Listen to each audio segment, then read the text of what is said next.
Bonjour et bienvenue sur mon jardin dans les Landes. Alors, en conclusion de cette petite série estivale que je vous ai présentée sur le bouturage, à herbacées ou semi-herbacées, je vous propose de revoir dans cette vidéo 5 conseils qui à mon avis sont indispensables à la bonne reprise des boutures et en principe à un bon taux de réussite des boutures herbacées ou semi-herbacées.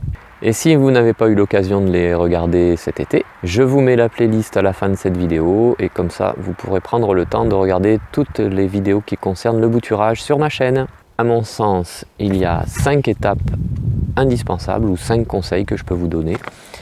Le premier, c'est de choisir un pied-mère qui soit sain. C'est la plante que l'on va reproduire et on la reproduit à l'identique. Donc si elle a des maladies, eh bien on reproduira aussi les maladies. Le deuxième conseil que je peux vous donner, c'est d'utiliser du matériel de coupe qui soit de qualité, bien entendu, mais surtout qui soit bien affûté, qui soit propre et désinfecté pour éviter de transmettre aussi les maladies ou d'apporter une maladie aux boutures. Mais aussi utiliser de préférence des contenants qui soient propres aussi, désinfectés, neufs c'est mieux, mais enfin si on recycle il n'y a pas de souci. Et puis du terreau aussi qui soit un petit peu indemne de maladies. Donc en principe les terreaux du commerce c'est le cas, ils ont été désinfectés. Et puis si vous faites votre propre terreau, bah, écoutez, il y aura un risque quand même, mais ça peut marcher aussi. Ensuite, en troisième conseil, je dirais que l'important est de choisir sur la plante ce que l'on appelle des rameaux jeunes, c'est-à-dire qu'on multiplie des branches ou des parties de plantes qui sont plutôt jeunes, qui ont moins de 2 ans, on va dire. 1 an, 2 ans, ça peut marcher. Mais en règle générale, c'est quand même des rameaux de l'année, des rameaux jeunes, parce que c'est eux qui sont le plus aptes à reproduire des racines et à se multiplier. Alors le quatrième conseil que je peux vous donner, c'est par rapport à la préparation des boutures. Une fois qu'on a donc prélevé les rameaux boutures sur la plante, eh bien il faut préparer les boutures. Et pour ça, il y a 2 petites choses qu'il faut retenir.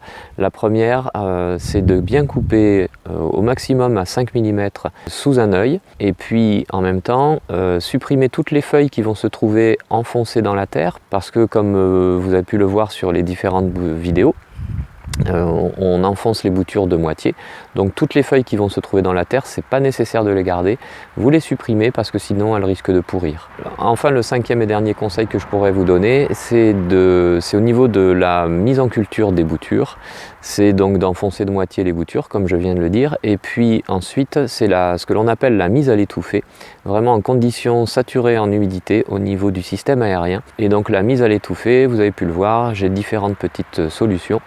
Vous en avez sûrement d'autres, donc ça c'est important aussi, les conditions de culture. Et puis j'aurais pu vous parler aussi d'une 6e condition ou d'un 6e conseil qui est l'utilisation d'hormones. Alors personnellement j'utilise pas les hormones de bouturage, ça fonctionne bien malgré tout, hein. Les professionnels s'en servent et sans problème, au contraire même. L'intérêt des hormones de bouturage c'est qu'effectivement on obtient un meilleur taux de réussite, professionnellement c'est très important. Moi en ce qui me concerne, si je fais 10 boutures et que j'en ai qu'une qui pousse, c'est pas gênant pour moi. Je fais pas ça de façon professionnelle, j'ai pas envie non plus de reproduire des milliers de végétaux dans mon jardin. À l'inverse, je mettrai juste un bémol sur l'hormone, c'est que si on en met de trop, ça donne l'effet inverse et donc ça peut être alors, entre guillemets toxique ou en tout cas ça ne fait pas forcément démarrer les racines comme il faut. C'est à utiliser avec parcimonie aussi, c'est le petit bémol que je donnerai. Si cette vidéo vous a plu, n'hésitez pas à liker comme d'habitude en mettant un petit pouce bleu vers le haut. Et puis si ce n'est pas déjà fait, vous pouvez vous abonner.